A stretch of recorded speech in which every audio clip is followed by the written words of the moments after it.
Joining us now, the president and CEO of the Virginia Chamber of Commerce, Barry DuVal.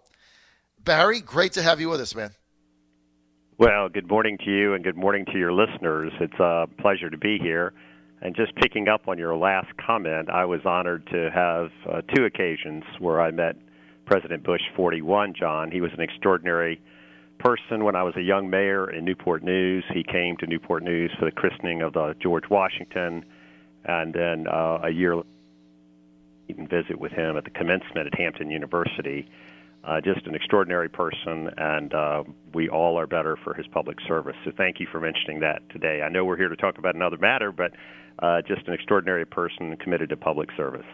Well, it certainly is a week to reflect on President George H. Bush's life, some of the accomplishments he made, some of the good things he did, and certainly his overall demeanor. I was not in favor of him being chosen for vice president back in 1980. I thought Reagan could have won if he had chosen me, and I was only 22 years old at the time or something.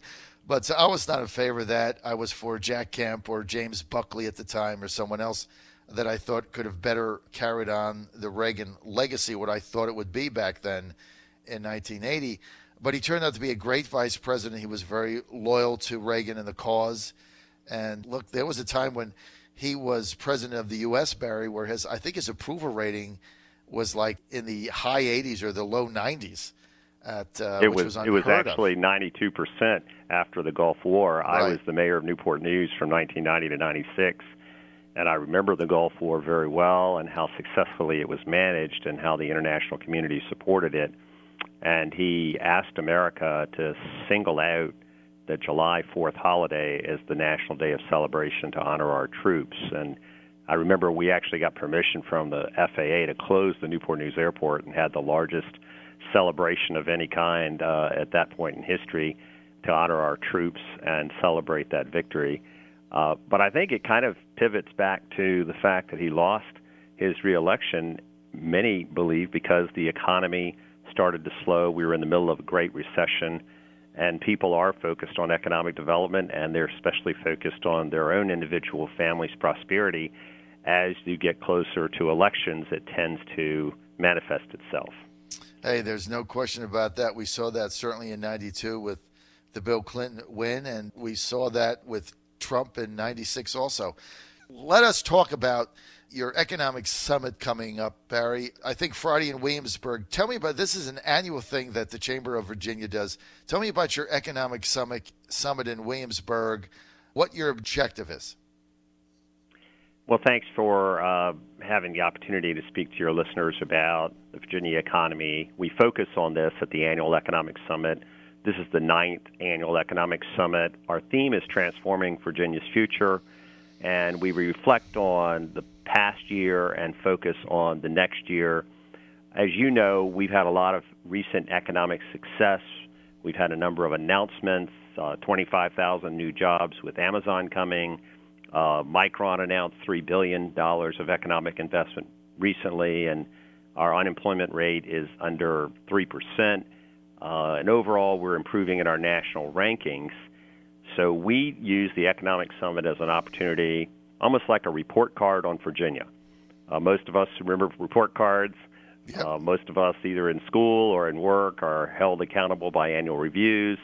So the Virginia Chamber, with over 26,000 members, puts forward this event in a way like an annual report card on the Virginia economy, on the economic development strategies in Virginia, and we focus on why Virginia, we believe, is one of the best states for business and how we get our national rankings up to be the #1 state for business. So we have a very powerful program that includes the CEOs of 4 major companies in Virginia, the Newport News Shipyard president, the Smithfield Foods president, the chairman and CEO of Altria, and then the CEO of CGI. We also will hear from the governor at lunch, and we'll have a representative that drove the Amazon decision present at lunch to give a few words and to speak about the reason Amazon chose Virginia. In addition, we'll have an economist give an overview of the Virginia economy compared to the national economy. So it's a powerful day of testimony about how Virginia is doing and where we are in the economic process and where we're headed. We have over 800 people signed up. We're limited to 900, so we expect to have another sold-out crowd this year at the Williamsburg Lodge as we did last year. So if you want to sign up, you still got 100 openings, and if you're a business person or just an observer and you want to go, you're interested in that, how do you sign up? Where do you go? Just go to our website, vachamber.com. There's a link to the Economic Summit. And again, I expect we'll be sold out by the end of Wednesday. So if your listeners are interested, I hope they will do that today. I think Virginia is at an economic crossroads with some of the most recent success we've had. It's important for us, John, not to be complacent. There are areas of Virginia that still need economic growth, and they still need to see prosperity in their region. And so we'll also focus on how to drive economic growth and job creation in every corner. And the rural areas of Virginia especially will be focused on. We have Evan Feynman, who is the chief broadband officer there, who will be speaking about how to bring broadband to the rest of the state and areas underserved. He's also head of the Tobacco Revitalization Commission. Debbie Wynn, who is chair of the Virginia Growth and Opportunity Board, which is a new initiative to help all regions grow and prosper.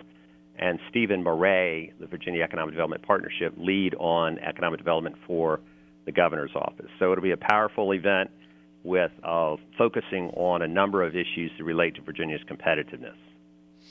We're with Barry DuVal. He's the president and CEO of the Virginia Chamber of Commerce. They have their economic summit coming up in Friday in Williamsburg. If you want more information or you want to attend, this is really the place to be. If you want to know what's going on in Virginia business, and just go to their website. What is that website? vachamber.com. vachamber.com. vachamber.com. You want to go there. Barry, let me get your take on the humongous Amazon deal that went down in Northern Virginia. Some people on the left criticizing it, saying it was a corporate welfare giveaway. Some people on the far right criticizing it, saying that government shouldn't get involved in what private companies do. We had former Governor McAuliffe on the other day, who's going to run for president, who defended it because he was the one behind it. And he said that actually Virginia offered less than Maryland did considerably, but they were chosen anyway because of workforce development and things of that nature. Are you in a position to defend that decision, the government getting involved in that? Well, I think it's important for your listeners and all Virginians to know that the incentive package that was put forward for Amazon is really going to benefit all citizens in the Commonwealth. And Virginia did not take the approach other states took regarding economic activity. States across the country and cities across the country offered billions and billions of dollars of tax breaks for Amazon. What Virginia did, as I review the incentive package, is agree to invest in higher education, to invest in transportation, to invest in creating the workforce pipeline to help fill the jobs that will come to Amazon, but also fill other jobs across the Commonwealth. A majority of the money will also go to higher education in Virginia. Today's Richmond Times-Dispatch has a front-page story talking about how Virginia colleges will actually receive funding for teaching computer science. So I think this is an opportunity for every region to benefit. It's an opportunity for every region to receive more funding for education and for their sons and daughters to achieve graduate program and certifications in areas that will help them get a job, whether it's at Amazon or some other place in the new technology economy. I would say the incentives are also going to be paid and invested in after the jobs are created, which is a pay-for-performance approach not used by other states that just give money to companies. Right. So it's important to understand the details as opposed to just hearing the big number. The big number does sound somewhat daunting, but if you recognize that the money flows to individuals so they can improve their lives, then you realize it's an investment in the people of Virginia and will help make companies competitive across the state. So let me just ask you this, Barry DuVal. So as far as Amazon is concerned, my position on it is the same as yours, basically, and I think you've nailed it. The bottom line is every state now is competing for companies with economic incentives. I mean, if you look at the deal that Nevada gave Tesla to come to get their plant there, I mean, they're probably kicking themselves now. But, I mean, it was in the hundreds of millions of dollars. And so Tesla's a private company or a public company, whatever they are. I mean, they're going to go where the action is. So they go there. But until every state stopped doing it, you have to compete, right? So Virginia's got to compete with Maryland. They got to compete with New York. They got to compete with North Carolina. And so I think if you look at the deal that Virginia put on the table, it's probably one of the best deals for Virginians. But to say I'm just not going to participate, well, you can't do that because the other states are, right? And you're exactly right, John. And some of you, your listeners, know I served as the State Secretary of Commerce and Trade for 4 years. And during that time, we competed for a number of projects, one of which is the Mercedes plant that went to the south. That state provided $100,000 per job, and the amount of economic taxpayer money put towards Mercedes was off the chart. Virginia was competing at about $5,000 per job, and we were going to pay the company after it created the job. So I would say, without question, public companies are looking to provide incentives that will demonstrate that the state cares about their business and demonstrate the state is willing to partner in their business. But at the same time, I think public officials have to be responsible with incentives, and they have to make sure that they're paid after the jobs are created, and they have to make sure they benefit all the citizens of Virginia. And I think you'll see at the summit, we have Chris Chimura of Chimura Economics actually giving an overview of the economic impact. It's a foundation study that we're putting forward this Friday. We expect it to get a lot of media attention, and it will demonstrate the real economic value to Virginia from the Amazon project. And we will see that it will be more revenues for transportation across the state, more revenues for education across the state, more revenues for public safety, and even those your listeners who care about preserving and conserving our environment, it will provide money for that as well. So Amazon is a win, and Virginia's approach to economic development is responsible. I think Virginia made the right move here, and I think the incentive package was appropriate. Barry DuVal, what is the value proposition that Virginia offers businesses relative to other states apart from Amazon? Well, I think overall Virginia's quality of life is reflected in the recent Forbes ranking. We are ranked number one in America for quality of life. And without question, life is more than work. And so for businesses looking to expand or businesses looking to relocate, when they see Virginia ranked number one of quality of life, that's impressive. We were ranked number 3 in the nation for our supply of labor. While workforce training continues to be our number one challenge, we're better than 47 other states. And we are very fortunate that the Commonwealth has a pro-business General Assembly. I do think that recent elections are going to challenge our business climate, and we're going to have to continue as a business community to advocate for pro-business policies in the 2019 and potentially even more so in the 2020 General Assembly. But right now, Virginia should be proud of its national quality of life ranking and labor supply ranking, and proud of our pro-business environment. And I think our workers are second to none. We can compete with anyone in the world in manufacturing and or service. So Virginia has a lot of advantages, and that's why you see us having success in economic development. Final question, Barry, my favorite topic, Atlantic Coast Pipeline. What do we have to do to get this done? Well, I think to get it done, we have to cross the finish line with permitting and regulations. Without question, a project of this size deserves scrutiny, it deserves review, and we have some systems in place that have done that.